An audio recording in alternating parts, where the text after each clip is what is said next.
January 31st began like any other winter day in Tucson, Arizona. The sky was clear. The air was cool but calm. Nothing felt unusual. Nancy Guthrie was 84 years old. She had lived in her home in the Catalina foothills since 1985. 40 years in the same house, the same front gate, the same driveway, the same quiet desert streets. She was not someone who moved around much at night. She had a pacemaker. Her mobility was limited, but she was independent. She still lived alone.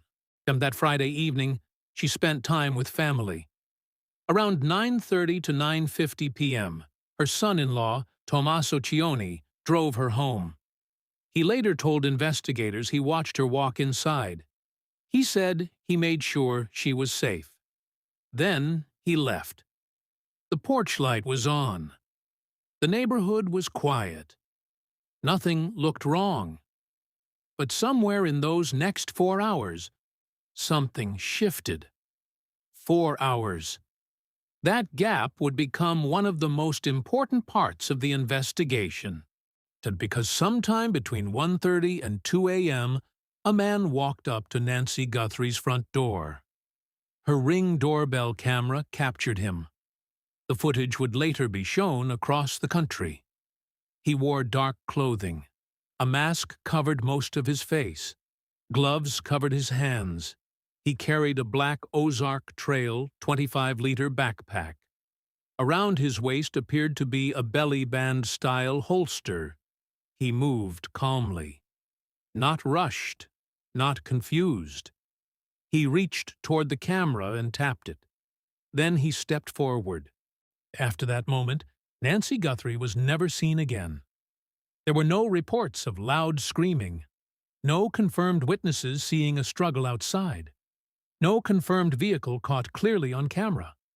Just silence. When morning came and Nancy did not respond to calls, worry turned into alarm. Family members went to the house. Inside, something was wrong. There were signs that someone had entered. There were signs of disturbance. But Nancy was gone. The Pima County Sheriff's Department responded quickly. Within hours, deputies secured the property. By the end of the day, the FBI joined the case. That alone told the public something serious had happened. When federal agents move in quickly, it signals urgency. Investigators began building a timeline. When was Nancy last seen? When was her phone last active? When did neighbors' cameras detect motion? Who was in the area? The doorbell footage became central. The FBI described the suspect as a male approximately 5 feet 9 inches to 5 feet 10 inches with an average build. Facial hair could be seen through the mask, possibly a mustache or goatee. Small details became important. The backpack, the gloves, the holster. Former FBI profiler Jim Clemente later noted that what appeared to be a marking, possibly a tattoo, could be seen on the suspect's right wrist. When someone wears a mask, small details matter more. Height matters. Build matters. Movement matters. Our investigators asked another critical question. Was Nancy chosen randomly, or was she targeted? Sheriff Nanos later said he believed she was targeted. That statement changed everything. Random crimes are unpredictable.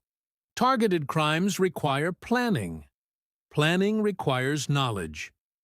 Knowledge requires connection. Search teams began combing nearby desert areas. Helicopters scanned open land. Officers walked fields and roads. 2 miles from Nancy's home, investigators found something. A glove. It appeared to visually match the gloves worn by the suspect in the footage. It was collected and sent for testing. DNA was extracted. The results were unexpected. The DNA from the glove did not match Nancy. It did not match family members. and it did not match anyone currently in the FBI's National Criminal Database, an unknown male. Then investigators confirmed something even more significant. Biological evidence recovered inside Nancy's home produced a second DNA profile, and a different unknown male. 2 DNA profiles, 2 separate individuals. This discovery shifted the case in a major way, because it suggested that more than one person may have been involved. As the first week passed, the case exploded in public attention. The FBI received thousands of tips. The Sheriff's Department received tens of thousands of calls. More than 400 investigators were assigned to the case. The reward grew larger, eventually reaching $200,000 after an anonymous donation. A Savannah Guthrie posted emotional videos online, pleading for her mother's safe return. She spoke directly to whoever took Nancy. She said it was not too late to do the right thing. Her words carried hope, but behind the scenes, investigators focused on facts. 2 DNA profiles, a masked suspect, a 4-hour window, a possible rehearsal 8 days earlier on January 23rd, when a strange figure was caught walking backward near Nancy's home. Say that backward walking footage raised new questions. Was it random, or was it practice? If it was practice, then the February 1st abduction was not spontaneous. It was planned. And if it was planned, someone knew Nancy. Someone knew her routine. Someone knew she would be alone. Someone knew how to approach her house without drawing attention. As days passed, with no confirmed sighting, the urgency deepened. Investigators began preparing for genetic genealogy testing. If the unknown DNA profiles did not match anyone in criminal databases, they could use genealogy to identify relatives who had uploaded DNA to public ancestry services. Family trees could be built, branches narrowed. Eventually, names could surface. That process takes time, but it works. Meanwhile, law enforcement worked with Walmart to identify purchases of the specific Ozark Trail backpack model. They visited gun stores to identify the holster seen in the footage. Then they deployed specialized equipment from helicopters to attempt to detect signals from Nancy's pacemaker. Every tool available was used, but one question remained at the center of it all. Who is the man on the porch? And was he alone? The quiet desert neighborhood where Nancy had lived peacefully for 40 years was no longer quiet. News vans lined the streets. Reporters waited outside homes. Cameras pointed at doors. The case had become national. But behind all the attention, the investigators slowly began shifting their focus inward. Because when a crime looks planned, the answers are often found close to the victim. Very close. And as detectives started looking more carefully at the people inside Nancy's world, the direction of the case began to change. The first 48 hours in any disappearance are critical. That is when memories are fresh. That is when digital data is still active. That is when mistakes by suspects are most likely to surface. By February 1st, the Pima County Sheriff's Department had already secured Nancy Guthrie's home as a crime scene. Yellow tape surrounded the property. Forensic teams entered carefully. Photographs were taken. Every surface was examined. Door frames, handles, floors, bedding, light switches. Investigators were not just looking for fingerprints. They were looking for transfer, fibers, skin cells, hair, anything that could connect a person physically to the scene. The house told a story. Here there were signs that someone had entered, but There was no obvious forced entry caught clearly on the released footage. That raised an immediate question. How did the suspect get inside? Nancy's home had a front security gate, in addition to the main door. This is common in Tucson. The suspect did not appear to struggle with it. He did not kick. He did not pry. He moved forward smoothly. Two possibilities emerged. Either Nancy did not lock the gate that night, or someone left it accessible. That detail became part of the timeline. Who was the last person at the house before the suspect arrived? Tommaso Cioni. He dropped Nancy off around 9:30 to 9:50 p.m. He said he confirmed she was safely inside. Investigators would have asked him simple but important questions. Did you close the gate behind you? Did you hear it latch? Did you test it? These are not accusations, but they are procedural questions, because in targeted crimes, small access points matter. While forensic teams worked inside the house, other investigators canvassed the neighborhood. They knocked on doors. They requested footage from ring cameras and home security systems. They looked for any vehicle passing through between midnight and 3 a.m. Modern neighborhoods are filled with cameras, but cameras do not guarantee clarity. Angles can miss faces. License plates can blur, and vehicles can park just outside range. The suspect's calm behavior suggested awareness. He tapped the doorbell camera. That tap was not random. It showed he understood the camera was there. It suggested planning. Meanwhile, law enforcement began mapping the suspect's potential escape routes. From Nancy's driveway, a vehicle could head north toward busier roads, or south toward quieter desert stretches. 2 miles from the house, the glove was found. That location mattered, as it suggested movement in a specific direction. Investigators likely traced that path backward, looking for traffic cameras, looking for businesses with overnight recording, looking for license plate readers, because vehicles often leave clearer evidence than people. The FBI joined the investigation quickly. That brought advanced resources, digital forensics experts, behavioral analysts, data specialists. They began pulling phone records. They preserved cell tower data. They requested information from service providers before it could be deleted or overwritten. In serious cases, investigators often perform what is called a tower dump. They collect a list of every device that connected to certain cell towers during a specific time window.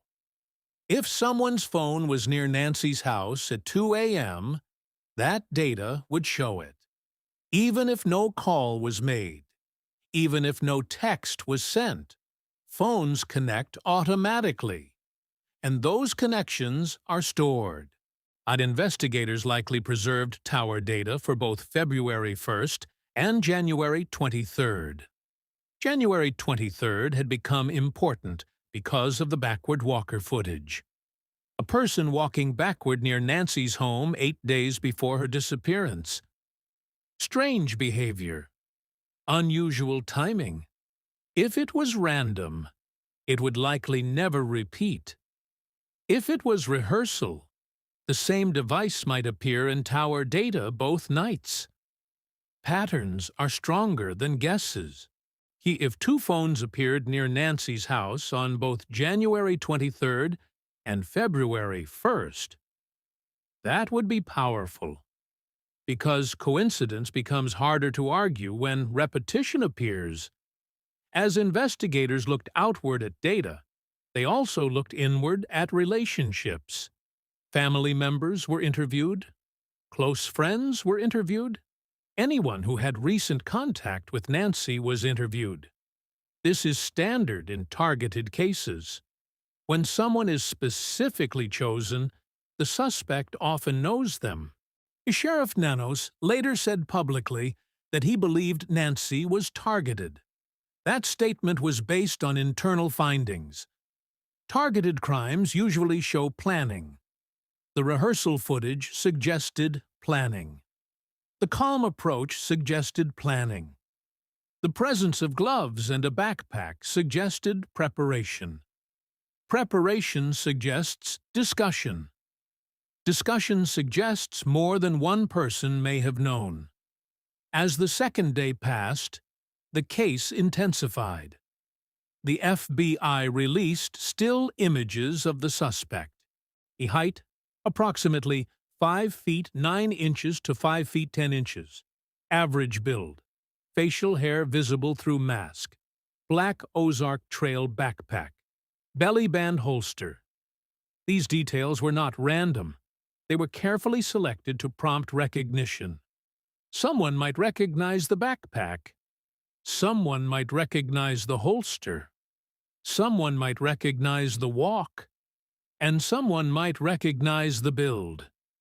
Meanwhile, Savannah Guthrie continued posting emotional appeals.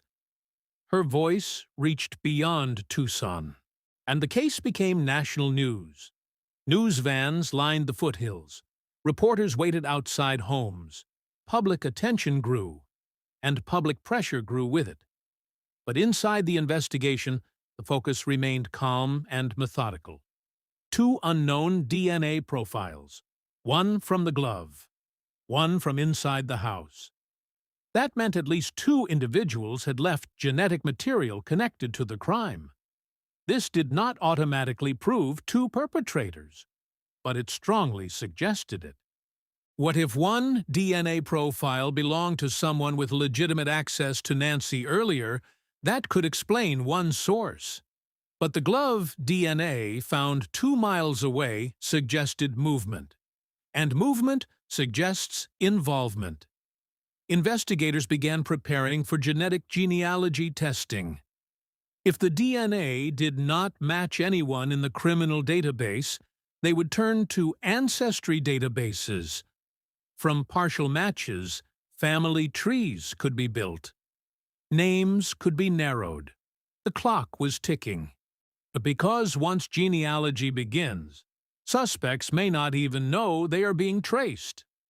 A distant cousin who uploaded DNA for fun could unknowingly connect investigators to a person of interest.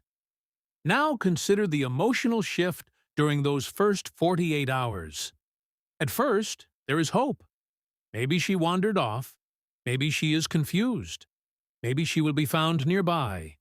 But as forensic evidence accumulates, hope becomes more complicated. Signs of entry, signs of disturbance. DNA, a masked suspect. To a rehearsal 8 days earlier. The tone changes. The investigation moves from search and rescue to criminal inquiry. And when that happens, the circle narrows. Because targeted crimes rarely come from far away. They come from proximity, physical proximity, emotional proximity, relational proximity. As detectives layered digital data over personal relationships, they began looking at who had access to knowledge. Who knew Nancy would be home alone? Who knew the layout of her house? Who knew the neighborhood well enough to approach calmly? And who had the skill set to execute something like this?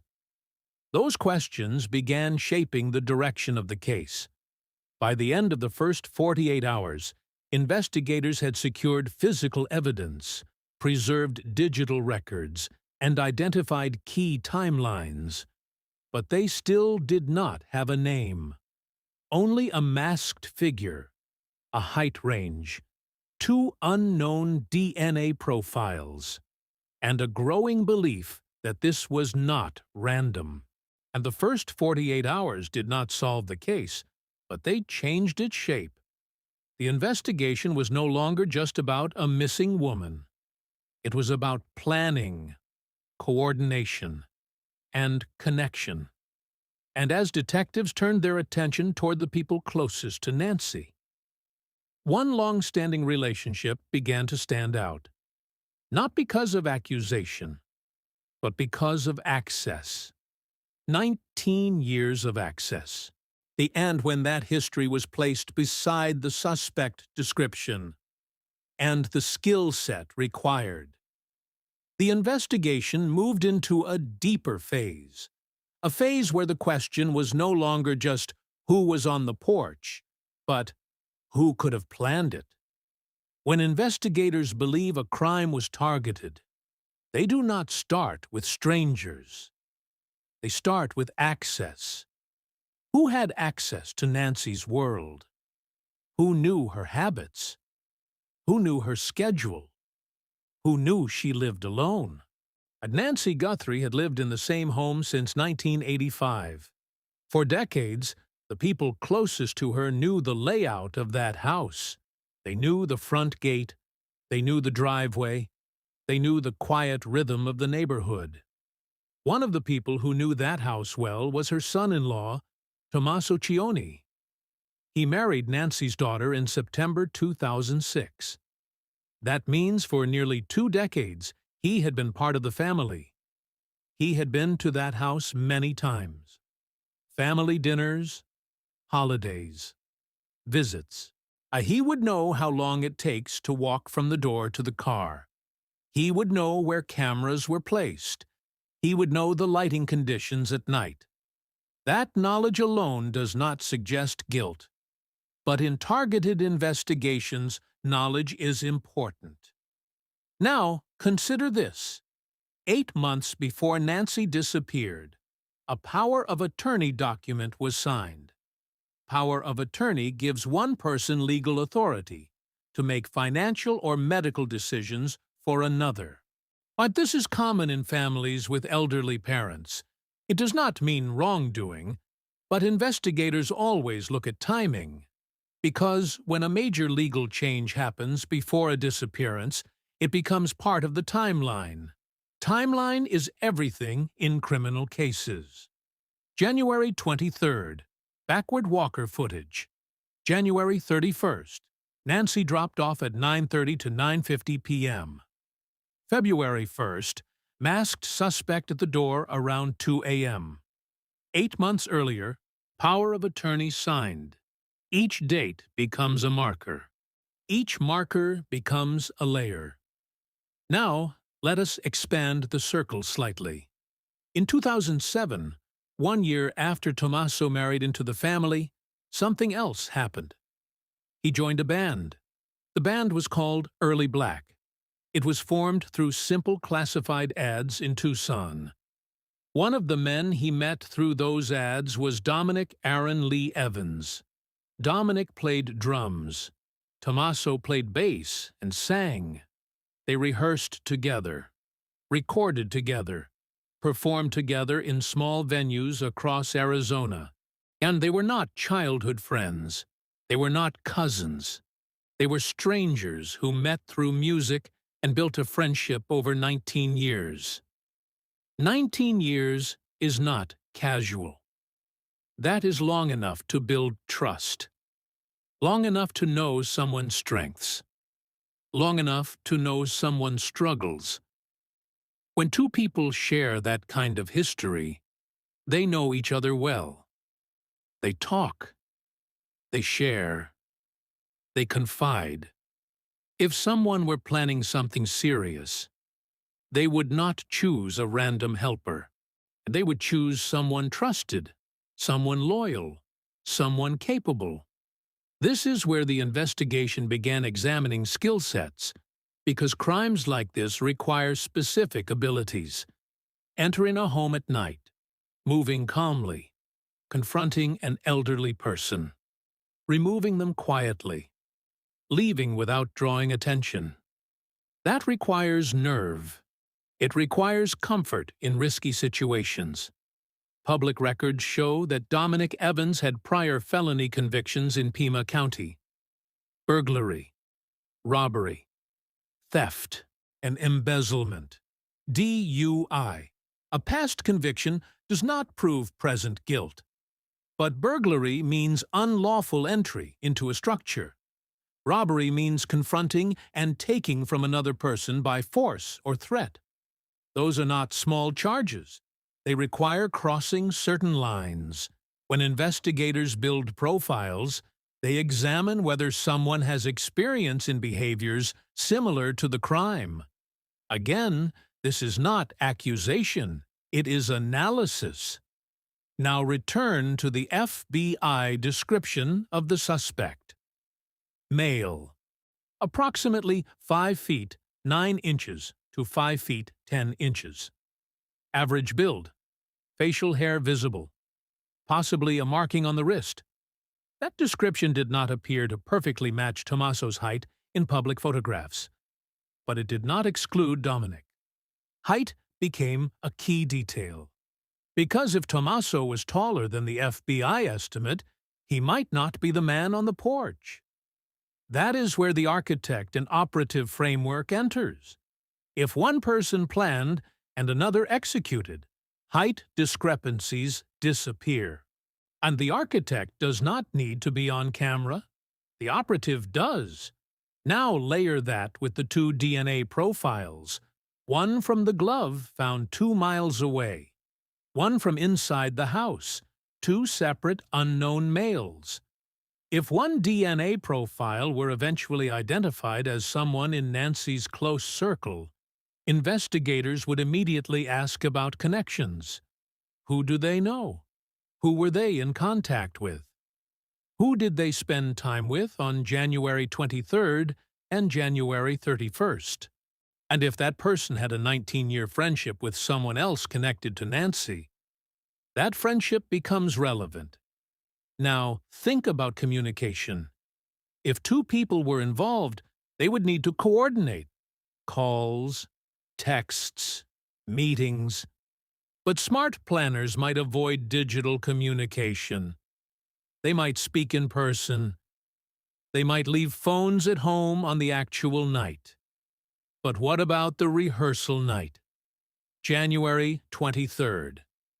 If that night was practice, 2 suspects might not have taken precautions. Their phones might have been with them. Their cars might have been their own. Cell tower data from that night could reveal patterns. If 2 devices appear near Nancy's home on both January 23rd and February 1st, that repetition becomes powerful evidence. Because coincidences rarely repeat at the same location twice, investigators likely overlaid tower data from both nights, looking for overlapping devices, looking for patterns of travel, or looking for 2 phones moving together. If such a pattern exists, it would be difficult to explain away. Now consider behavior after the disappearance. News reports indicated that Tommaso had not been seen publicly for several days after the investigation intensified. Dominic Evans has not made public statements about the case. Silence does not prove guilt, but behavior under pressure is always noted. Investigators study consistency, reactions, changes. When someone is under intense public scrutiny, they often speak. They often defend themselves, or they remain silent on legal advice. Both are possible. But when multiple connected individuals remain silent at the same time, it attracts attention. Now imagine the internal pressure. If 2 people share knowledge of a crime, they share risk. If DNA is being analyzed, both know that lab results are coming. If genealogy testing begins, they both know that distant relatives could unknowingly expose them. That creates tension. Tension can break loyalty, especially when a $200,000 reward is public. Money changes calculations. Fear changes calculations. Time changes calculations. The investigation had now moved beyond who is the masked man. It had become who inside Nancy's world had knowledge, access, and capability. The backward walker footage suggested planning. The calm porch behavior suggested planning. The two DNA profiles suggested multiple participants. The height description suggested the man on the porch might not be the same person who dropped Nancy off hours earlier. And the 19-year friendship suggested trust. When all of those elements are placed together, investigators begin forming frameworks, not conclusions. Frameworks. Because frameworks organize evidence until evidence speaks clearly. At this stage, no one had been charged. No arrests had been made. But the circle of focus was narrowing. From strangers, to acquaintances, to the inner circle. And once an investigation turns inward, it becomes more intense, more personal. Because the answers are no longer far away. They are close. Very close. And as detectives began looking deeper into phone data, financial records, travel routes, and long-standing relationships, the theory of architect and operative became more than just an idea. It became a structure that fit the emerging facts. But structures must be tested. And the next piece of the puzzle would test it directly. Because it was not just about who knew Nancy, it was about who physically matched the man on the porch. And that brings us to the suspect description itself, the man behind the mask, and what the footage truly reveals. The entire case turns on one image, a masked man standing at Nancy Guthrie's front door. It was dark. The porch light gave limited visibility. An infrared from the doorbell camera created a grainy black and white picture. But even in low resolution, certain things were clear. He was not rushing. He was not looking over his shoulder constantly. He was steady. That calmness is important. Because people who panic make noise. They move fast. They look uncertain. This man looked deliberate. The FBI described him as approximately 5 feet 9 inches to 5 feet 10 inches. Average build. Facial hair visible through the mask, possibly a mustache or goatee. And he carried a black Ozark Trail 25-liter backpack. Around his waist appeared to be a belly band-style holster. Former FBI profiler Jim Clemente noted something small but powerful. On the suspect's right wrist, there appeared to be a marking, possibly a tattoo. Small details like that can change everything. Because height estimates narrow fields. Tattoos narrow them even more. Now think carefully. If the man on the porch is 5 feet 9 inches to 5 feet 10 inches, and if someone publicly connected to Nancy appears taller in photographs, that creates a problem. Height is one of the hardest physical traits to fake. You cannot shrink yourself. You cannot stretch yourself. And if investigators measured carefully from the footage, that estimate matters. This is where the earlier theory encountered its biggest obstacle. If Tommaso Cioni appears taller than the FBI estimate, and then he likely is not the man physically standing on that porch. And if he is not the man on the porch, then either he is not involved, or someone else carried it out. This is the turning point, because if 2 DNA profiles exist, the possibility of 2 people becomes stronger. The architect and the operative, the planner and the executor, the one who knew the house, and the one who entered it. Now let us examine the suspect's movements more closely. He approaches directly, and he taps the camera. That tap has been analyzed repeatedly. Some believe he was attempting to disable it. Others believe he was testing whether it was active. Either way, tapping it shows awareness. he knew the camera was there. That means he either noticed it immediately or he already knew it existed. That detail suggests familiarity with the house, not necessarily from being inside recently, but possibly from visiting before. Now think about the backpack.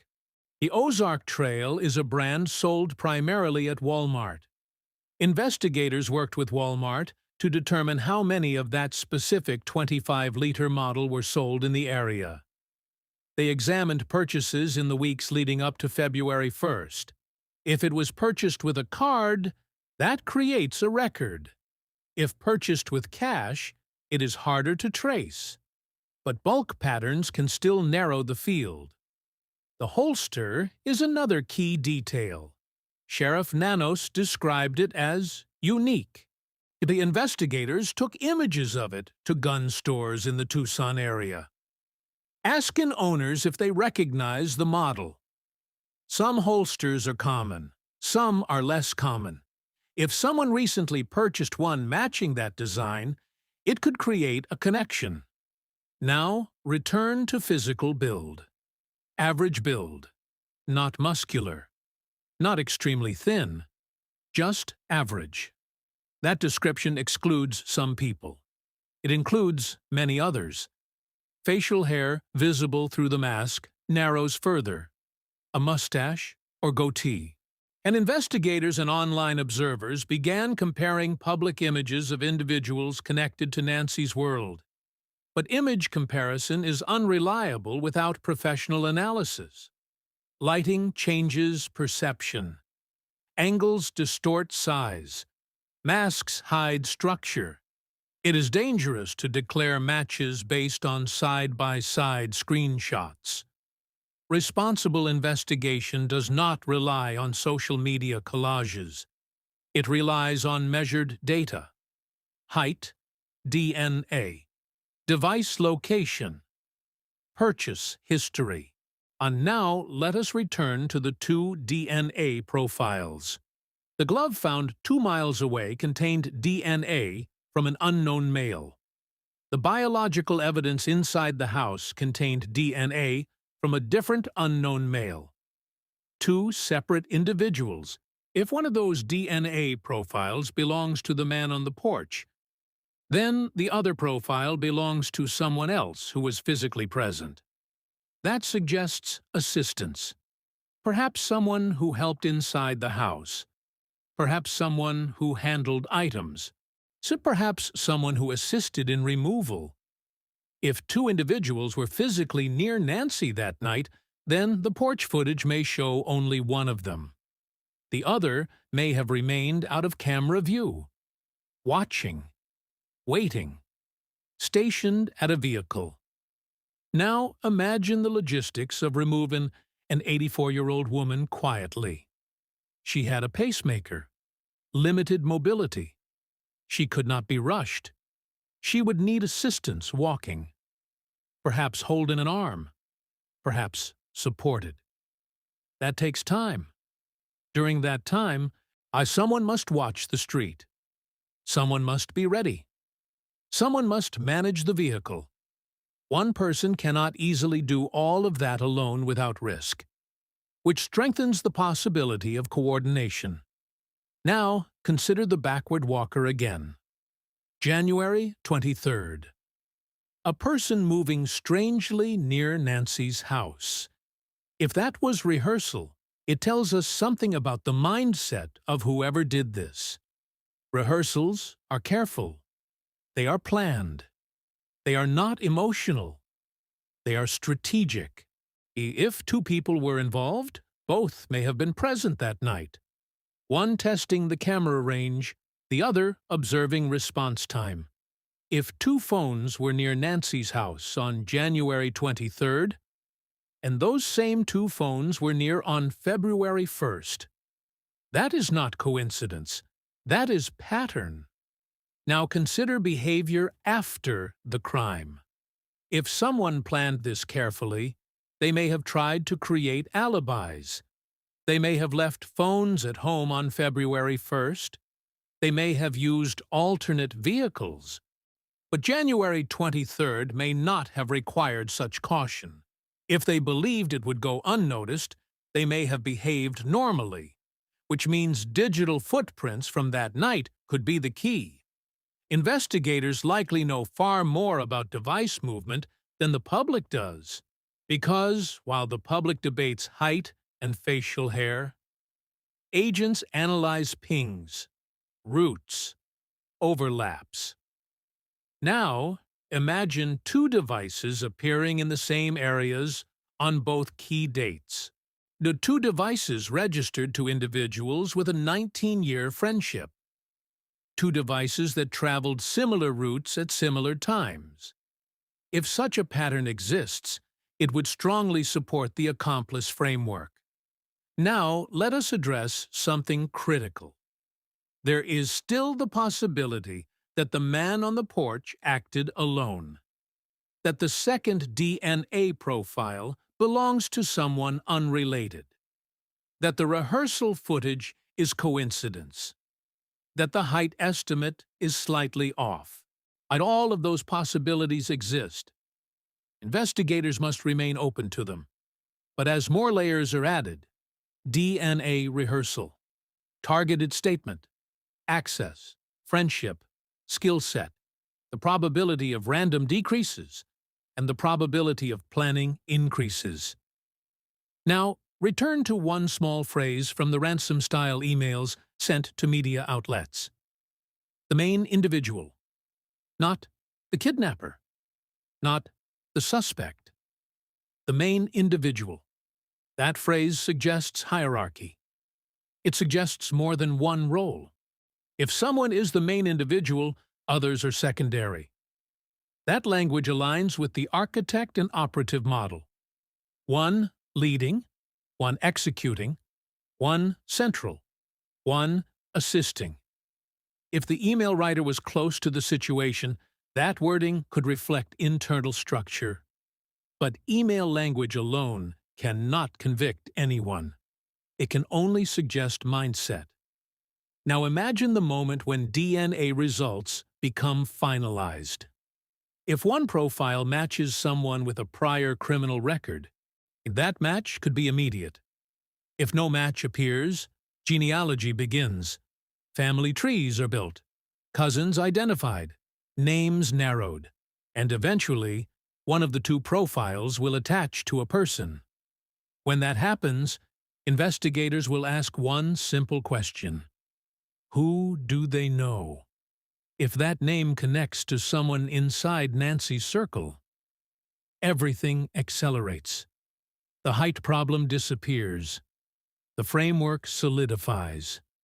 The web tightens. But until that lab report is complete, the masked man remains unidentified publicly. He is a silhouette, a build, a height range, a backpack, a holster, a possible tattoo, and calm, deliberate movement. The man behind the mask is still just that, a masked figure. But masks do not protect against DNA. They do not erase tower pings. They do not delete purchase records. And they do not prevent pressure from building inside a circle of shared knowledge. Because if two people were involved, they are both waiting right now. Waiting for results. Waiting for news. Waiting for the moment when evidence speaks clearly. And when it does, the mask will not matter anymore, because the name behind it will finally be known. 8 days before Nancy Guthrie disappeared, something strange happened. January 23rd. A camera near her home captured a person walking backward, not jogging, not exercising, walking backward down a residential street in the dark. That detail might seem small, but in a quiet foothills neighborhood, small things stand out. Walking backward is not normal behavior. It draws attention. It looks deliberate. Investigators had to ask a simple question. Was this random, or was it practice? If it was random, it would likely never repeat. If it was rehearsal, it would fit perfectly into a larger plan. Rehearsals are common in organized crimes. They test timing. They test lighting. They test surveillance. And they test how long it takes for someone to respond. The person walking backward may have been trying to avoid facial recognition. Some security systems capture clearer facial images when someone walks forward. Walking backward changes angles, changes gait, changes visibility. If that person was testing camera angles, that suggests awareness of technology. Now connect that to February 1st. The masked suspect tapped Nancy's doorbell camera. He knew it was there, and he did not seem surprised. He approached as if he had seen it before. If January 23rd was a test run, February 1st was execution. But here is the part that matters most. Rehearsals often involve less caution. On the actual night of a crime, suspects may leave their phones at home. They may change vehicles. They may avoid digital traces. But during rehearsal, they may behave normally. Phones in pockets. Cars registered in their own names. Routes traveled without disguise. Which means January 23rd may contain cleaner digital footprints than February 1st. Investigators likely requested cell tower data from both nights. If two devices appeared near Nancy's home on January 23rd, and those same two devices appeared again on February 1st, that repetition becomes powerful, because coincidence rarely repeats in the same place, at the same time, with the same people. Now imagine two individuals driving toward Nancy's neighborhood on January 23rd.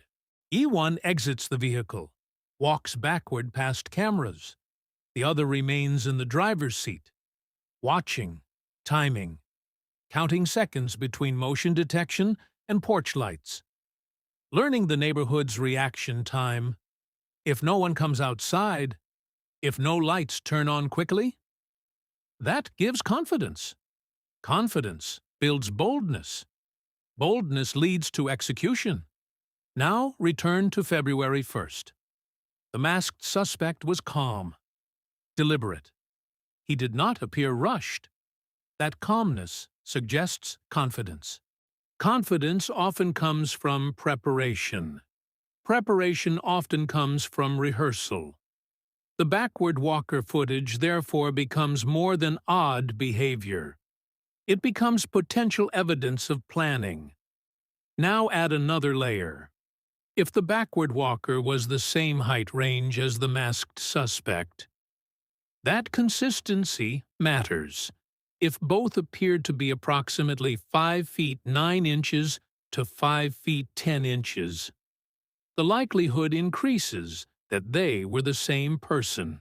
But if investigators identified two devices present on both nights, then two individuals may have been present during rehearsal. And if two DNA profiles exist connected to February 1st, the structure strengthens. Architect and operative, planner and executor, observer and actor. Now consider the psychology. Rehearsals reduce fear. The first time you approach a target location, adrenaline is high. The second time, it is lower, because you have already tested the environment. And if January 23rd showed that the neighborhood did not respond quickly, if no one stepped outside, if cameras did not trigger alarms, that knowledge would lower anxiety on February 1st, which could explain the suspect's calm movement. Now think about the distance between January 23rd and February 1st. 8 days, not months, not years. 8 days. Close enough that details would still be fresh. Lighting patterns. Camera placement. Gate position. But if the gate had been observed unlocked once before, that might encourage action. If the gate had been tested before, that builds confidence. Now, let us examine one more angle. If two people were involved, the rehearsal could also test coordination. One walking, one watching, one counting, one recording, testing communication, testing signals, testing timing of departure. Rehearsals are not just about environment. They are about teamwork. Now imagine the investigators overlaying maps. Cell tower data from January 23rd. Cell tower data from February 1st. 2 dates, 2 time windows. If a pair of devices appear on both maps, that pair becomes central.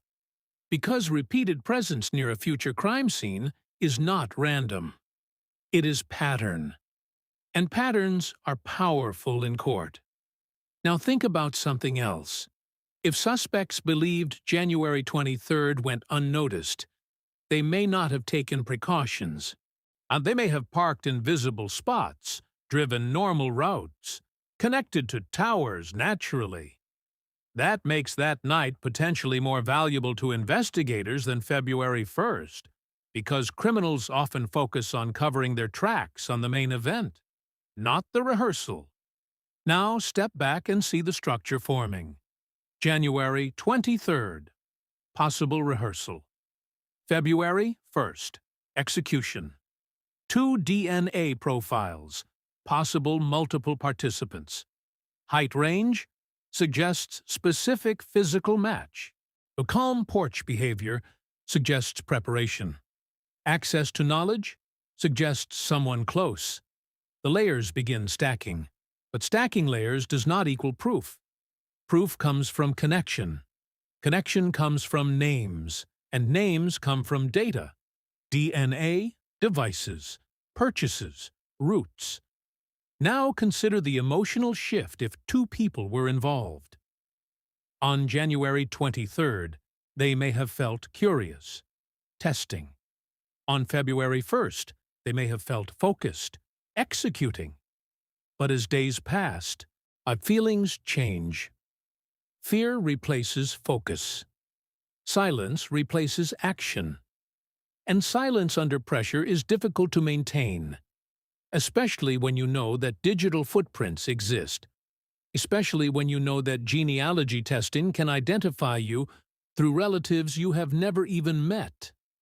If one of the 2 DNA profiles is matched through genealogy, investigators will move fast. They will examine that person's phone records. They will examine their travel history. They will examine their relationships. If that person has a 19-year friendship with someone else connected to Nancy, investigators will look at both. Now, think about loyalty. If 2 people shared a plan, they share risk. If one is identified first, that person becomes leverage, and leverage creates options. Option 1, stay silent and take the weight. Option 2, cooperate and reduce it. In accomplice cases, the first person to cooperate often receives better treatment. Now, that knowledge alone creates tension. Now imagine 2 people watching the news each night, hearing about DNA analysis, hearing about genealogy, hearing about the reward rising to $200,000, hearing about tower data being preserved. Every headline increases pressure, and pressure cracks structure. Even strong friendships can fracture under fear. Now consider something else. What if the backward walker was captured clearly enough for investigators to estimate height, and that height aligns with the masked suspect, and that height aligns with someone inside the inner circle? The rehearsal footage becomes even more critical, because it ties pre-planning to a specific physical build. The man behind the mask may not just have been present on February 1st. He may have been there on January 23rd. Testing, preparing, measuring. If that is true, so the case is not spontaneous, it is structured.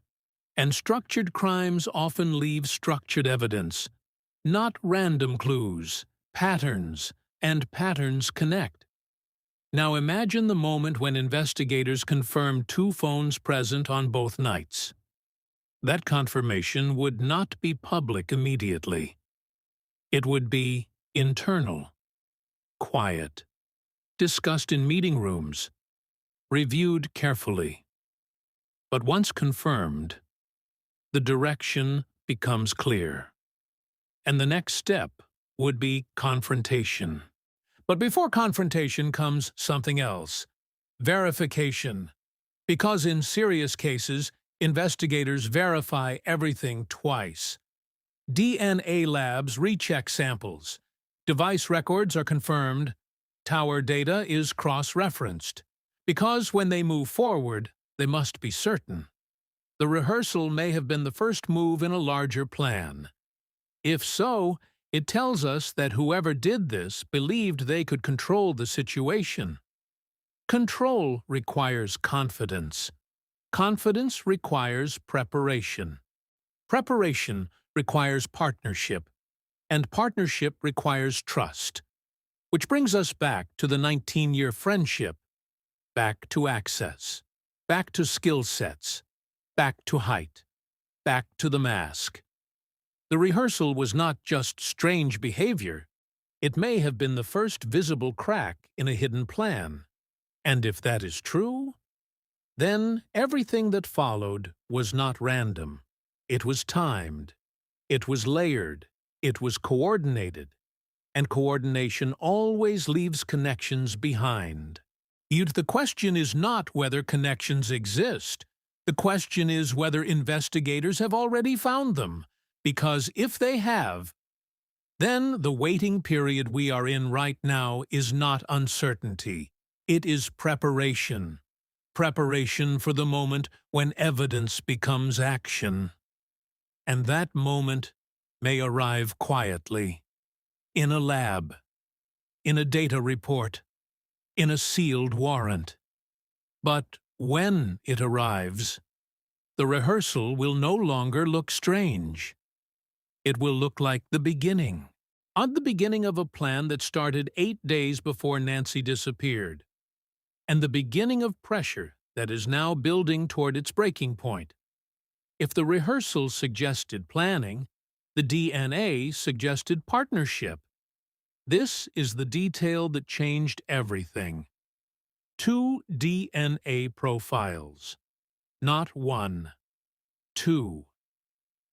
One profile was recovered from a glove found approximately 2 miles from Nancy's home.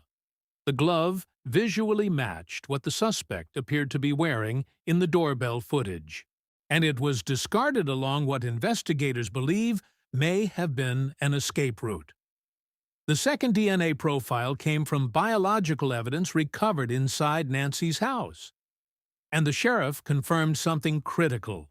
The DNA from the glove does not match the DNA from inside the home. 2 separate, unknown males. That is not theory. That is confirmed. Now pause and think carefully.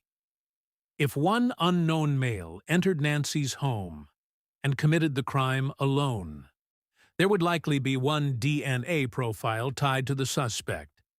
But 2 profiles suggest more complexity. There are only a few possible explanations. 1. 2 perpetrators were physically present. 2.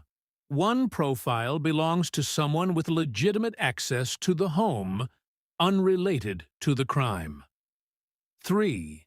Contamination or transfer occurred in some other way. Investigators will test all 3. But context matters. The glove was found 2 miles away. That suggests movement.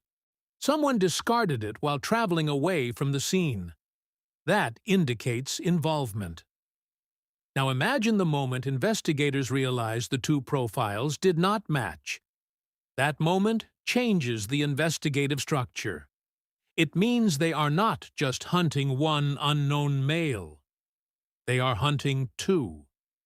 2 identities to uncover, 2 family trees to build if genealogy is required, 2 individuals whose phones, vehicles, and relationships must be examined. And here is where genetic genealogy becomes powerful. If a suspect's DNA is not in the criminal database, that does not mean they cannot be identified. Genealogy looks at distant relatives, a second cousin who uploaded DNA to an ancestry website, a third cousin who wanted to learn about family history. From partial matches, investigators build family trees. They narrow by age, location, gender. Eventually, a short list appears. And if that short list contains someone connected to Nancy's inner circle, the case tightens dramatically. Now, consider this carefully. The glove DNA did not match anyone currently in the FBI's national database. That means either the individual has never been arrested for a crime requiring DNA submission, or their DNA is not in the system. But if that person has family members who have used ancestry services, identification may still be possible.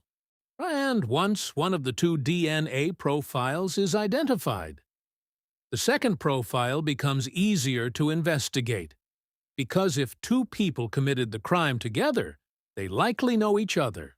So identifying one leads to examining their relationships, their phone contacts, their close friends, their associates. If one of those associates aligns with the second DNA profile, the structure becomes clear. Now, return to the physical reality.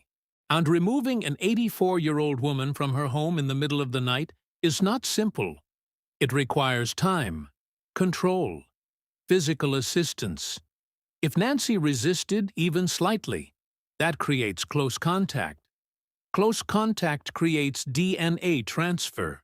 If one person was inside and another was outside assisting, both could leave genetic traces. The inside profile may belong to the person who physically interacted with Nancy. The glove profile may belong to the person who handled items, opened doors, and/or removed gloves during escape. 2 roles, 2 physical presences. Now imagine the pressure this creates. If 2 individuals know their DNA is at the scene, they know that time is against them, even if they avoided cameras, even if they left phones at home. DNA does not disappear. It waits, and lab analysis takes time, but it does not stop. Once profiles are finalized, they are uploaded. If there is a match, investigators move immediately. If there is no match, genealogy begins. And genealogy does not require cooperation from suspects. It works quietly. Now think about the psychological weight. If 2 people are involved, they both know that only one needs to be identified first. Once one is identified, investigators can apply pressure. Help us understand what happened. Tell us who was with you. Explain the second DNA profile. In accomplice cases, the first person to cooperate often receives more favorable treatment. The second often faces greater consequences. That knowledge alone creates tension between partners. Now, consider the timing again. January the 23rd, possible rehearsal. February 1st, abduction. Glove found 2 miles away. 2 DNA profiles. Height range defined. Skill set required. Long-standing friendship inside Nancy's circle. All of these elements begin forming a shape. Not proof, but structure. And structure is what prosecutors use to tell stories in court. Now imagine the lab finishing its work. A report is sent. A name appears next to one of the DNA profiles. Investigators verify. They cross-check tower data. They review January 23rd and February 1st device movements. If that individual's phone appeared near Nancy's home on both dates, and if that individual has a long-standing relationship with someone inside Nancy's circle, the accomplice theory strengthens. On if the second DNA profile then connects to someone in that same network, the structure becomes solid. But if DNA points to someone completely outside Nancy's world, the theory must adjust. Investigations require flexibility. They require following evidence, not forcing it. But right now, the most powerful fact in the case remains simple. 2 DNA profiles, 2 unknown males, 2 physical presences. And when 2 people commit a crime together, the chances of error double. Odd because 1 mistake becomes 2. 1 weak moment becomes 2. 1 fear becomes 2. And fear grows over time, especially when headlines mention genetic genealogy, especially when the reward climbs to $200,000, especially when investigators publicly confirm that this was targeted. Targeted means chosen. Chosen means someone knew Nancy. And if someone knew Nancy, investigators look at who knew her well. Now imagine sitting at home knowing your DNA might be at a crime scene. Knowing lab results are pending, knowing family trees are being built, knowing that 1 phone ping could connect you to a rehearsal night. Silence becomes heavy, very heavy, and heavy silence does not last forever. The DNA profiles are not just evidence. They are a clock ticking quietly in a lab, a clock that will eventually strike. And when it does, 2 unknown males will become 2 names. And once those names are known, the next move will not be theoretical. It will be real. Real interviews, real warrants, real consequences. Because science does not guess. It identifies. And identification is what this entire case is waiting for. But before identification comes another layer, geography. Because location tells stories too. And when investigators began mapping routes, distances, and properties connected to individuals inside Nancy's world, a pattern began to emerge that stretched beyond just the neighborhood. It stretched south, into quieter land, and into places where someone could disappear without witnesses. And that geographic layer adds another dimension to this case. Crime is not just about people. It is about place. Where something happens matters just as much as who does it. Nancy Guthrie lived in the Catalina foothills, a quiet, residential area north of central Tucson. The homes are spaced apart. Desert surrounds the properties. At night, it is dark, very dark. Streetlights are not everywhere. That kind of environment can feel safe, but it can also provide cover. Now draw a simple map in your mind. Nancy's home sits in the foothills. About 4 miles away live her daughter and son-in-law. Within driving distance lives Dominic Evans in the greater Tucson area.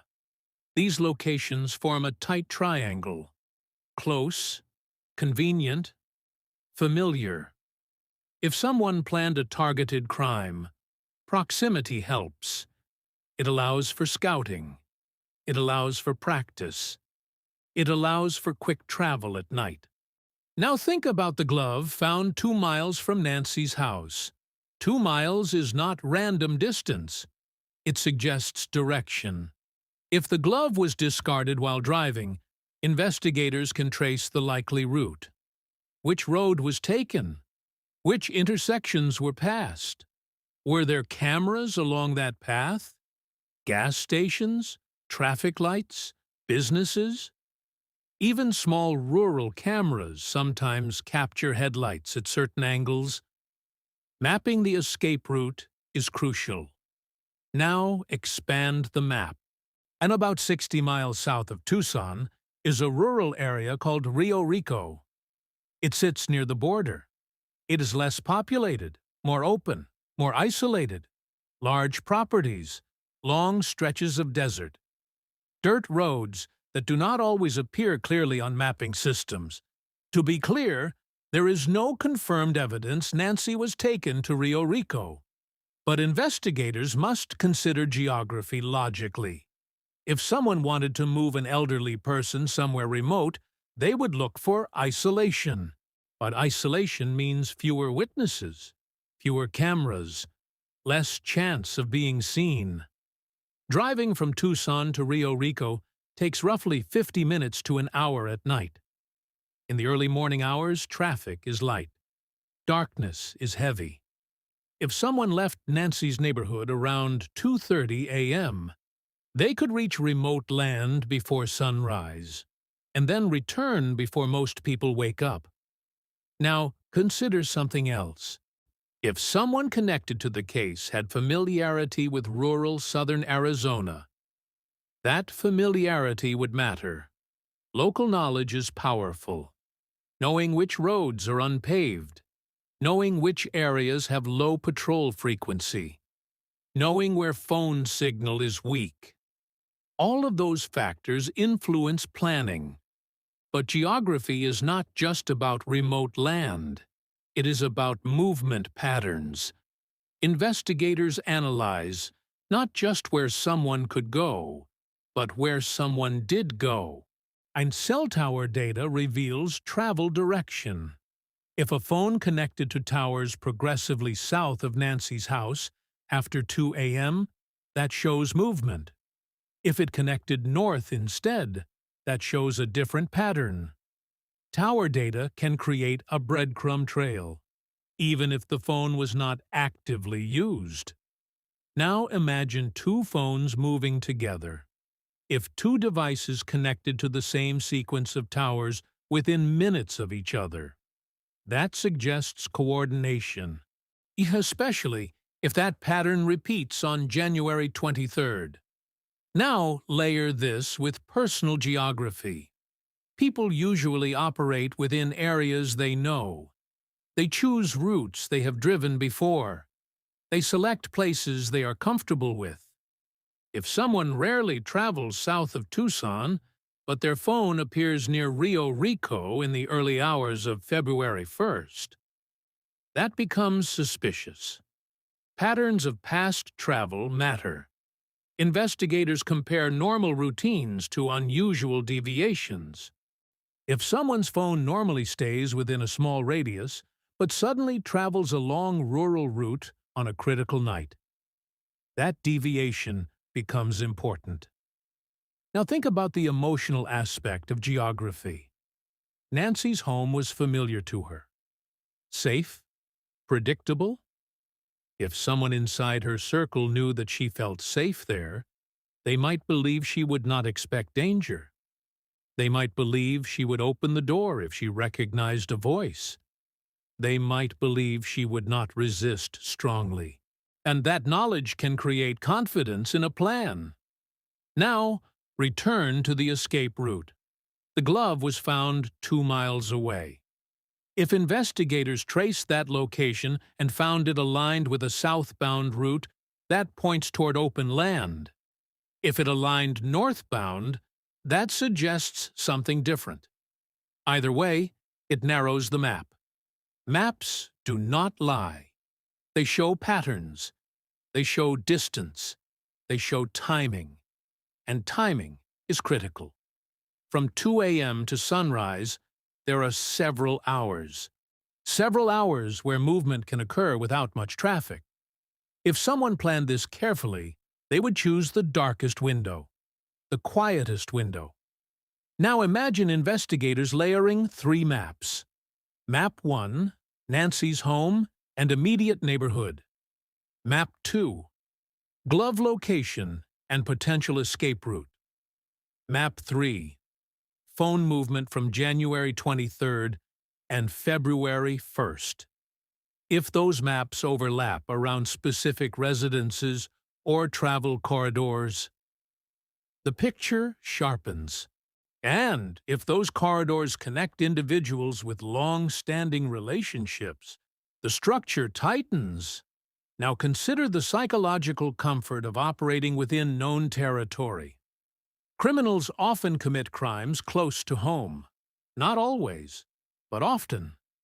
Because they understand the terrain. They understand patrol patterns. They understand traffic flow. If someone involved had lived in Tucson for decades, they would know the foothills. They would know which roads are quiet and which neighborhoods are dark. That knowledge lowers risk, and lowering perceived risk increases willingness to act. Now imagine the two DNA profiles being identified. Investigators then overlay that identification onto geography. Where does this person live? Where do they travel frequently? Where were they on January 23rd? Where were they on February 1st? If their residence sits within that triangle between Nancy's house and rural southern Arizona, the geography becomes more than background. It becomes structure. Now think about something subtle. If two individuals were involved, they would likely not live extremely far apart. Coordination requires communication. Meeting requires proximity. If one lived in Tucson and the other hundreds of miles away, coordination becomes harder. But if both live within the same metro area, coordination becomes easy. Now, consider the rehearsal again. January 23rd. If two phones traveled together toward Nancy's neighborhood and then returned along the same route, that suggests scouting. If those same two phones later traveled again on February 1st, that suggests execution. Patterns over time are stronger than isolated events, and geography is what reveals those patterns. Now step back, and the case now contains multiple layers. Targeted statement from law enforcement. 4-hour window between drop-off and suspect arrival. Rehearsal footage 8 days earlier. 2 DNA profiles. Height description. Skill set alignment. Long-standing friendship inside Nancy's circle. Geographic proximity forming a triangle. Possible rural escape routes. When all of these are stacked, the random explanation weakens. The coordinated explanation strengthens. But coordination implies communication, and communication implies relationship. Which brings us back to the inner circle, back to 19 years of friendship, back to access, back to trust. Because trust is required when two people plan something risky. Trust that neither will speak. Trust that neither will panic. Trust that both will stay silent under pressure. But silence grows heavier as geography tightens, as maps are layered, as tower data is reviewed, out as genealogy narrows names, and as reward money grows. $200,000 tests loyalty, especially when two individuals may know the truth. Now imagine sitting somewhere in Tucson, watching the news, seeing maps displayed, hearing about tower dumps, hearing about genealogy testing, knowing that geography does not forget, knowing that your phone may have connected to towers near Nancy's house twice, knowing that your route may align with the glove location. That knowledge becomes weight, a heavy weight, and heavy weight eventually forces decisions. Stay silent or move first, because in accomplice cases, the first to cooperate often gains leverage, and leverage can mean freedom, which means Geography is not just about roads and distance. It is about pressure. Pressure that builds as maps narrow. Pressure that builds as DNA nears identification. Pressure that builds as investigators quietly connect dots behind closed doors. The desert may feel vast, but data shrinks space. Phones shrink distance. DNA shrinks anonymity. And as geography tightens around specific individuals, the case moves closer to a turning point. Because once science identifies one name, geography will identify the second. And when that happens, the triangle closes, and the silence inside it becomes impossible to maintain. But before that moment arrives, there is one more layer we must examine: behavior, silence, and the psychological weight of waiting. Because while geography tells us where, behavior tells us why. And behavior under pressure reveals cracks that maps cannot show. And those cracks may already be forming. When something terrible happens, people react. Some cry publicly. Some speak loudly. Some hide. Some go quiet. Silence can mean many things. It can mean fear. It can mean legal advice. It can mean shock. It can mean guilt. It can mean nothing at all. But in high-profile cases, silence becomes noticeable. After Nancy disappeared, news vans lined the street. Reporters waited outside homes. Cameras pointed at front doors. The case became national. Savannah spoke publicly. She pleaded for her mother's return. She said it was not too late to do the right thing. Her voice was emotional, steady, and direct. But inside Nancy's extended circle, something else happened. Reports indicated that Tommaso had not been seen publicly for days after the investigation intensified. Dominic Evans did not give public interviews. He did not post statements online. He did not release a denial. Now, this does not mean guilt. Many lawyers advise clients not to speak publicly during active investigations. Silence can be strategy. But when multiple connected individuals remain silent at the same time, people notice. Especially when two DNA profiles are confirmed. Especially when the case is described as targeted.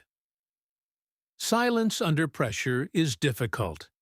Because every day brings new headlines, new updates, new analysis. And when you know investigators are running DNA tests and building family trees, waiting becomes heavy. Now imagine the psychological environment if two people were involved.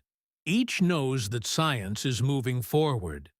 Each knows that if one DNA profile is identified, the other may follow quickly. Each knows that if one person speaks first, they may receive leniency. And that knowledge changes internal conversations. Trust becomes fragile. Even long friendships can weaken under fear. Now consider the ransom-style emails sent to media outlets. One phrase stood out: the main individual. That is unusual wording. It implies roles, hierarchy. If there is a main individual, then there are others. The writer also said they were gambling for their safety. That suggests proximity, fear of being implicated, fear of being associated. So experts describe the writer as close to the flame, meaning close to the crime, but perhaps not the central figure. If someone is on the outer edge of a conspiracy, they often feel less secure, less protected, and they may attempt to distance themselves subtly. Anonymous emails, indirect communication, testing whether information is known, testing how investigators respond, silence in public, movement in private. Now imagine two individuals watching coverage at night, watching reports about genetic genealogy, watching maps of Tucson displayed on television, watching experts discuss accomplice theory. That kind of exposure creates stress, because while the public sees theory, those involved may see confirmation, and confirmation creates fear. Now think about loyalty. 19 years of friendship is strong. Shared history, shared experiences, shared struggles. But fear of prison is also strong. Fear of federal charges is strong. Fear of being the last one holding silence while the other cooperates is very strong. In accomplice cases, the first to talk often receives reduced consequences. The second often faces the full weight. That reality sits quietly in the minds of anyone involved. And it grows louder with time. Now imagine the moment when one person starts wondering, will he protect me? Will he stay silent? Or will he move first? Doubt is dangerous in partnerships built on secrecy. Yet once doubt enters, silence weakens. Now return to the reward. $200,000.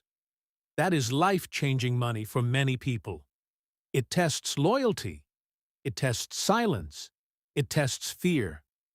If someone on the outer edge of knowledge, someone who was told something after the fact, believes they could claim that reward, that possibility creates temptation. Temptation weakens secrecy. Now consider behavior shifts. Investigators often monitor patterns quietly. Changes in travel, changes in communication, are changes in routine.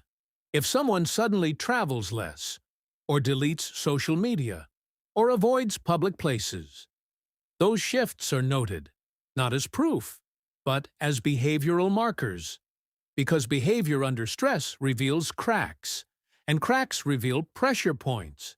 Now imagine investigators quietly reviewing phone metadata. Not just calls, but movement patterns, location data, device pairing, Bluetooth proximity. If two devices were near each other on January 23rd and February 1st, that pairing becomes important. If those two devices rarely pair at other times, that anomaly becomes stronger. Patterns of closeness reveal partnership. Now, consider the emotional weight of waiting. If you know your DNA might be at a crime scene, waiting is torture. You wake up wondering if today is the day. You check the news constantly. You replay events in your mind. You consider options. Stay silent. I'd prepare a story. Call a lawyer. Talk to the other person involved. Or separate yourself quietly. Silence can feel protective at first, but over time it feels suffocating. And suffocation leads to mistakes. Small mistakes. Calls made at odd hours. Unexpected trips. Conversations overheard. Financial movements. Investigators watch for those. Not publicly. Quietly. Now imagine the moment when one DNA profile is identified. The lab sends confirmation. Investigators verify.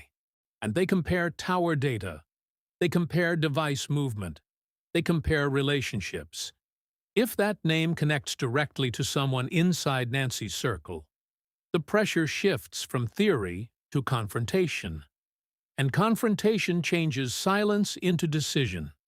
Because when agents sit across a table and present data, silence feels different. It feels fragile. What now imagine one person hearing this. We have your DNA from the glove. We have tower data placing your phone near the house on January 23rd. We know you were not alone. That last sentence is powerful. We know you were not alone. Even if investigators are still building the second identification, That phrase creates division. It suggests that the other person may already be talking. It suggests that silence may no longer protect. Now imagine that moment in a quiet interview room. No cameras, no headlines, just evidence laid out carefully. If two individuals are involved, the first to speak reshapes the case. And once reshaped, the accomplice framework becomes confirmed structure. But if both remain silent, DNA will still move forward. Genealogy will still narrow. Cell data will still be reviewed. Silence delays, but it does not erase. Now return to Nancy. At the center of all of this is an 84-year-old woman who disappeared from her home. This is not about theory for entertainment. It is about truth, about accountability, about bringing clarity to a family waiting for answers. Behavior matters. Geography matters. DNA matters. Friendship matters. But evidence matters most. And evidence is moving quietly in labs and databases. The public sees silence. Investigators see pressure. And pressure is building toward a moment when silence becomes impossible, at a moment when one person decides the weight is too heavy. And when that moment comes, the case will move from questions to names. But before that happens, we must look at the final structural layer, the framework itself, architect, operative, and how that model fits or fails against every piece of evidence gathered so far. Because when all the layers are placed together, only one structure remains standing, and that structure will either hold or collapse under proof. So every complex crime has structure, not always obvious, not always visible at first. But structure reveals itself when enough pieces are placed together. In Nancy Guthrie's case, the pieces form two distinct roles, the architect and the operative. The architect plans. The operative executes. The architect knows the environment. The operative enters it. The architect understands routines. The operative disrupts them. Now let us examine whether this framework fits the evidence. First, the targeted nature of the crime. Sheriff Nanos stated publicly that Nancy was targeted. That means someone chose her specifically. Targeting requires knowledge. Knowledge of her schedule. Knowledge that she lived alone. Knowledge of the layout of her home. Knowledge of her vulnerability. That type of knowledge usually comes from proximity, from someone inside her world. That suggests the presence of an architect, someone who understood her habits. Now examine the calm porch behavior. The suspect did not appear surprised. He tapped the camera. He moved steadily. That suggests preparation. Preparation suggests planning. But the height estimate complicates direct assumptions. If someone closely connected to Nancy does not physically match the 5 feet 9 inches to 5 feet 10 inches description, then perhaps that person was not the one on the porch. That does not eliminate involvement. It suggests division of labor, architect and operative.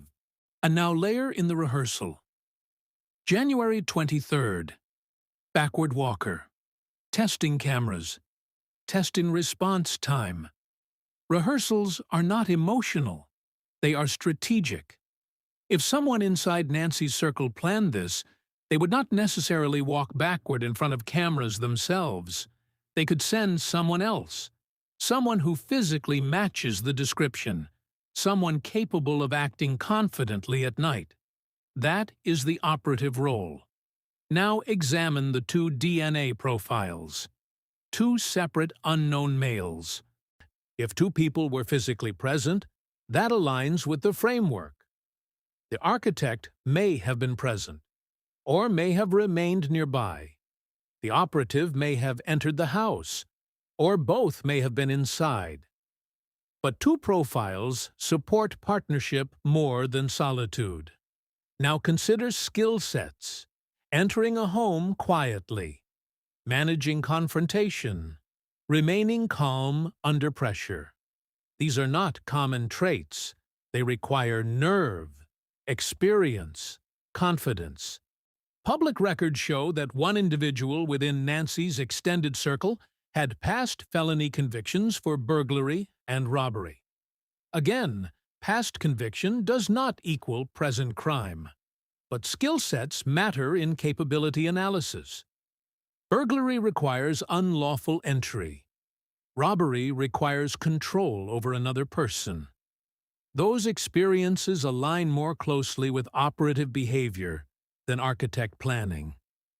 The architect may not need those skills. The architect needs knowledge, access, but understanding of the environment. Which role requires familiarity with Nancy's life? The architect. Which role requires comfort with physical risk? The operative. Now examine geography. The triangle between Nancy's home, her daughter's residence, and long-standing acquaintances within Tucson. Proximity makes coordination easier. Living within driving distance makes rehearsal practical. Living within the same metro area makes meetings easy. Geography supports partnership. Now, consider communication. If two people were involved, they would need to coordinate. But digital communication leaves traces. Smart planners may avoid texting. They may avoid calls. They may speak in person. But rehearsal night may have been less guarded. Phones may have been present. If two devices appear near Nancy's house on both January 23rd and February 1st, that strengthens the framework. Architect and operative traveling together, or coordinating closely. Or now examine the ransom-style emails. The main individual. That phrase suggests hierarchy. A central figure. If there is a main individual, then there are secondary participants. That aligns with structured roles. Now examine silence. Multiple connected individuals remaining quiet publicly. Silence can be legal strategy, but silence between potential partners may also be coordination. Do not speak. Do not post. Wait. Waiting makes sense if lab results are pending. Waiting makes sense if genealogy is underway. Because once DNA connects to one person, the second becomes easier to identify. Now imagine the architect role. The architect would understand Nancy's routine, would know when she was home alone, would know the layout of the house, would know about the front gate, would know about the camera, would know about potential vulnerabilities. The operative would not need that deep knowledge. The operative would need instructions, a map, a plan, a timing. Now imagine a conversation weeks before January 31st. Here's the layout. Here's the timing. Here is when she will be alone. Here is where to park. Here is the gate. If that conversation happened, it required trust. 19 years of friendship builds trust. Shared experiences build trust. Trust is the foundation of accomplice crimes. Now consider pressure. If two people share involvement, pressure divides them.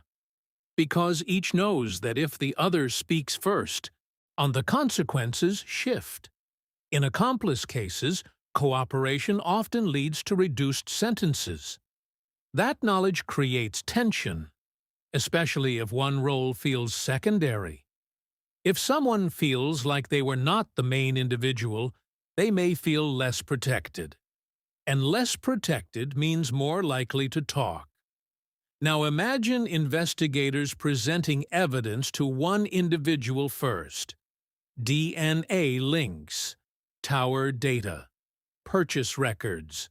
To the phrase, "We know you were not alone." That sentence alone can fracture partnerships. Because even if investigators do not yet know the second name, suggesting they do can create panic. Panic leads to decisions. Now let us examine weaknesses in the framework. Could this have been a lone offender? Yes. Could the second DNA profile belong to someone unrelated? Possibly.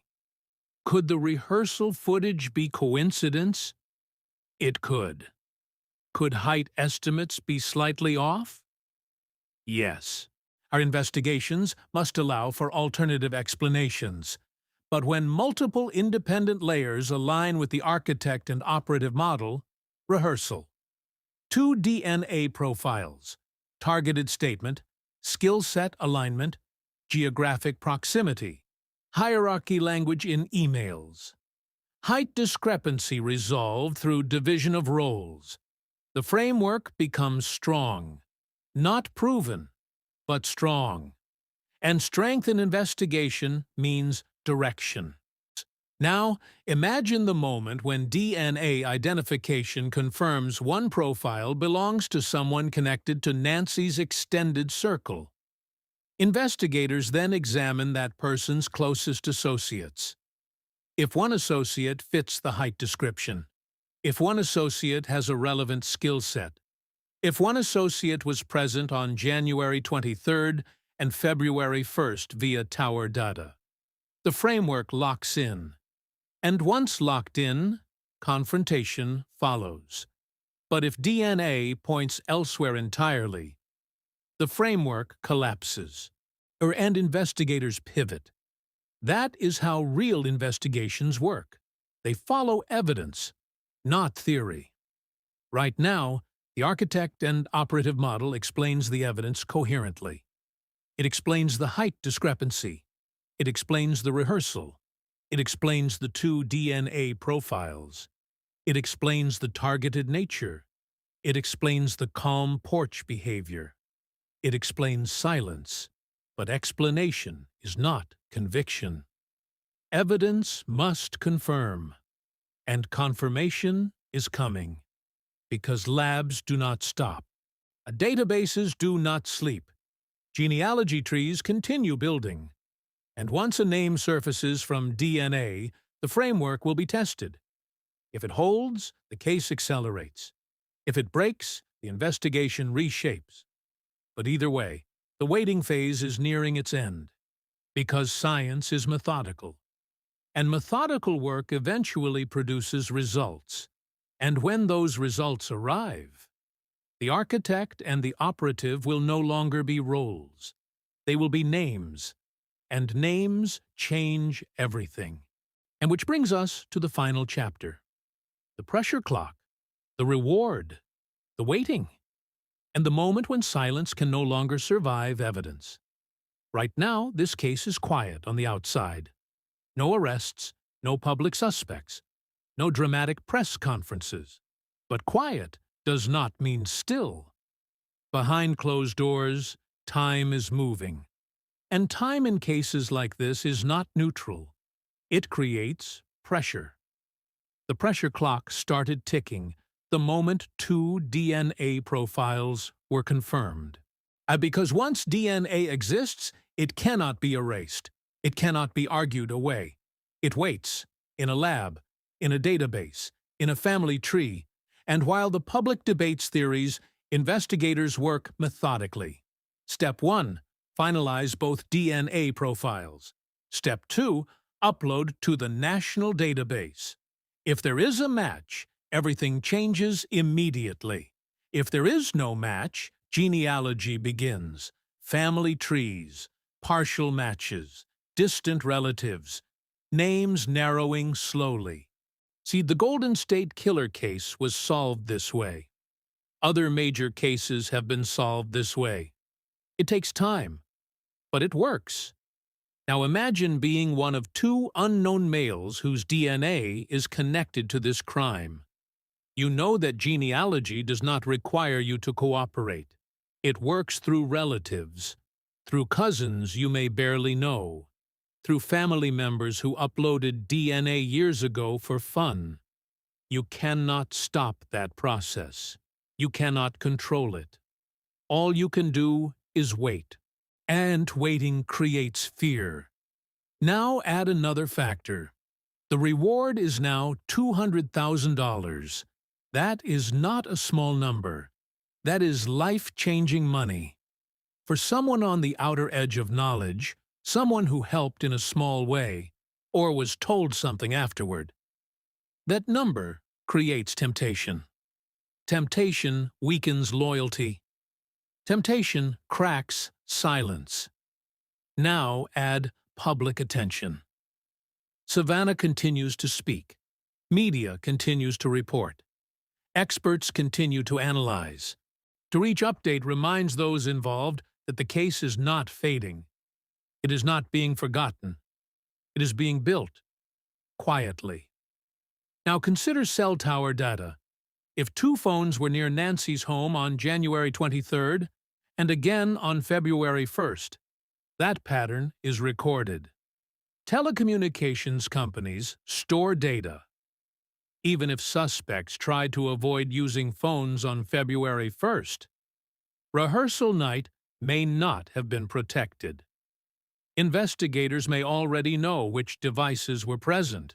They may already have shortlists, but in major cases, they do not rush. They confirm, they double-check. Because once they move publicly, it must hold. Now imagine this scenario. DNA Profile 1 is identified through genealogy. Investigators quietly verify the individual. They pull travel history. They pull phone data. They examine relationships. They see a close associate who aligns with the second unknown profile's height and proximity. And they compare that associate's movements on both key nights. If the data aligns, investigators do not announce it immediately.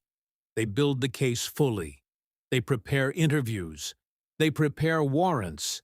They prepare for the moment when silence ends. Because once agents knock on a door with confirmed genetic evidence, silence shifts from strategy to liability. Now imagine being inside that circle of knowledge. Every news update feels personal. Every mention of genealogy feels direct. Every mention of tower dumps feels dangerous. Sleep becomes difficult. Conversations become careful. Trust becomes thin. Now think about partnerships under stress. Two people may have planned carefully. They may have believed they covered their tracks. But DNA changes everything. Because DNA does not depend on memory. It does not depend on witnesses. It does not depend on cameras. It depends on science. And science does not forget. Now consider the phrase targeted.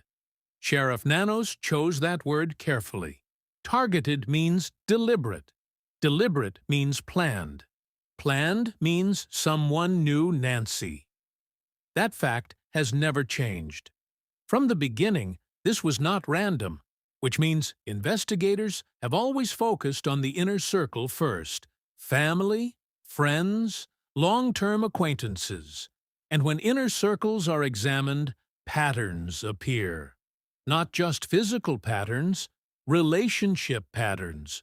Who knew what? Who had access? Who had motive? Who had capability? Now imagine that DNA confirms the operative. Investigators then ask, who provided access? Who had knowledge? Who benefited? If those answers align with someone in Nancy's extended circle, the architect role becomes real. And if both roles are confirmed, the framework stands. If DNA instead identifies two individuals entirely outside Nancy's world, the framework shifts. But either way, the waiting phase ends. Because DNA is not theory. It is identity.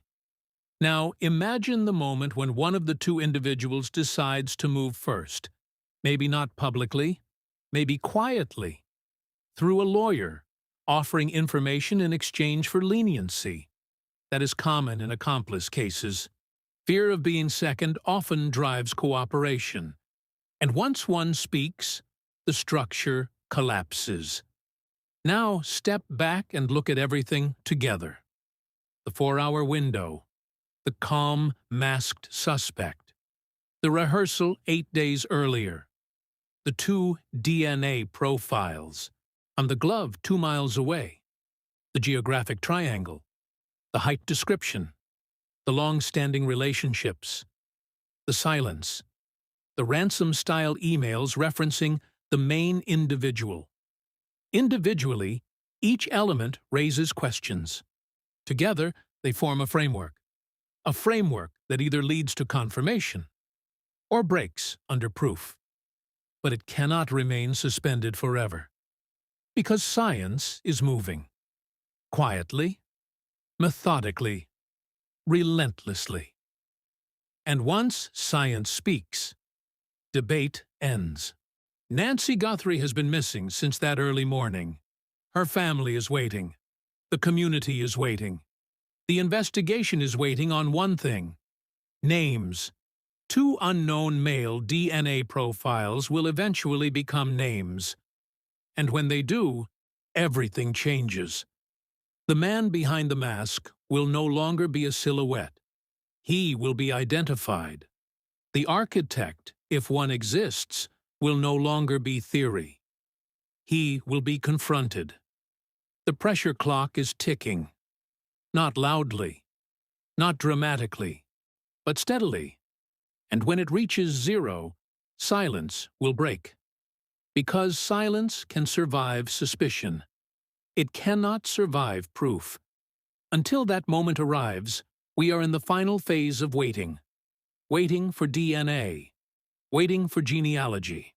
Waiting for the knock on the door. Waiting for truth. Nancy is still missing. Someone knows what happened. 2 people may know. And when science finishes its work, those 2 may have to decide whether to speak first or be spoken for. The clock is running, and it does not stop